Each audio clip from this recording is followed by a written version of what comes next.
এই দেশে হয় আওয়ামী লীগ থাকবে, নাইলে এই দেশের ছাত্র সমাজ থাকবে। মির্জা ফখরুল সাহেব বারবার বলেছেন আওয়ামী লীগ নিষিদ্ধ করা তারা পছন্দ করেন না। আপনারা দেখেছেন জামাতের আমির শফিক সাহেব বলেছেন যে আওয়ামী লীগ নিষিদ্ধের সিদ্ধান্ত নাকি জনগণ দেবে। আপনারা কি জানেন না 5 আগস্ট আওয়ামী লীগকে নিষিদ্ধের সিদ্ধান্ত দেশের জনগণ দিয়ে দিয়েছে। আমরা মনে করে বিভিন্ন রাজনীতির কথা চিন্তা করে, বিভিন্ন ক্ষমতার স্বার্থের কথা চিন্তা করে আপনারা আওয়ামী লীগকে স্পেস দিতে চাচ্ছেন। আমরা ধিক্কার জানাই আপনাদের এই কার্যক্রমকে।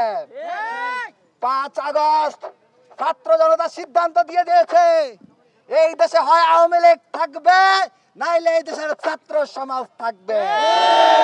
আমাদের দেহে এক বিন্দু রক্ত বেঁচে থাকতে বাংলাদেশের মাটিতে আওয়ামী লীগকে আর রাজনীতি করতে দেওয়া হবে না, হবে না, হবে না।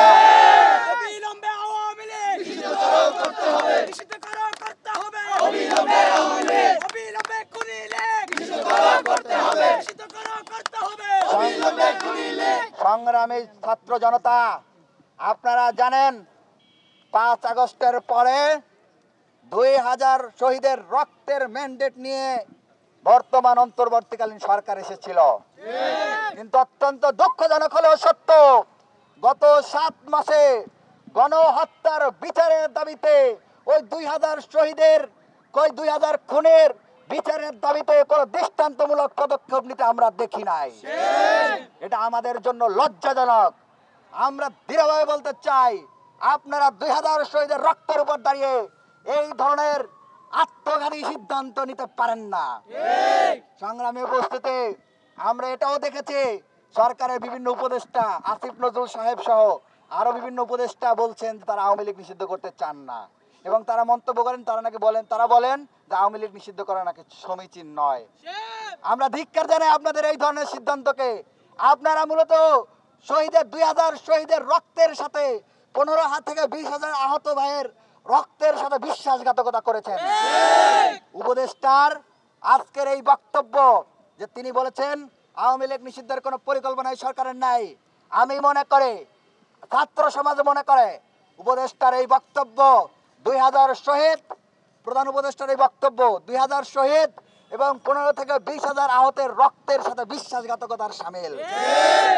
আজকের এই রাজু ভাস্কর্য থেকে হুঁশিয়ারি করে বলে দিচ্ছি, মাননীয় উপদেষ্টা আপনি অনেক প্রশংসনীয় কাজ করেছেন, আমরা ধন্যবাদ জানিয়েছি, অভিনন্দন জানিয়েছি, কিন্তু আপনি যদি অনতিবিলম্বে আপনার বক্তব্য প্রত্যাহার না করেন অথবা ব্যাখ্যা না করেন তাহলে আপনার বিরুদ্ধে আমাদের বলিষ্ঠ অবস্থান থাকবে। সংগ্রামী উপস্থিতি, যারা রাতের ঘুম ত্যাগ করে রাত 2টার সময় রাজপথে নেমে এসেছেন আপনাদের সকলকে জানাই ইনকিলাব জিন্দাবাদ, বিপ্লবী অভিনন্দন।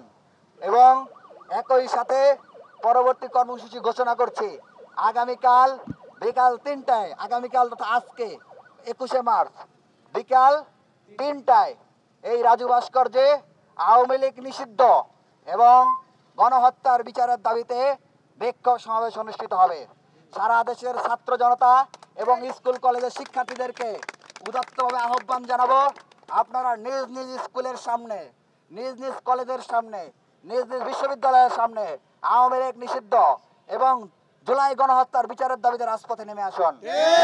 ছাত্র সমাজকে আমরা আহ্বান জানাবো, 2000 শহীদের রক্তের সাথে শপথ গ্রহণ করে 2000 শহীদের খুনের বদলা নেওয়ার জন্য আপনারা রাজপথে নেমে আসুন।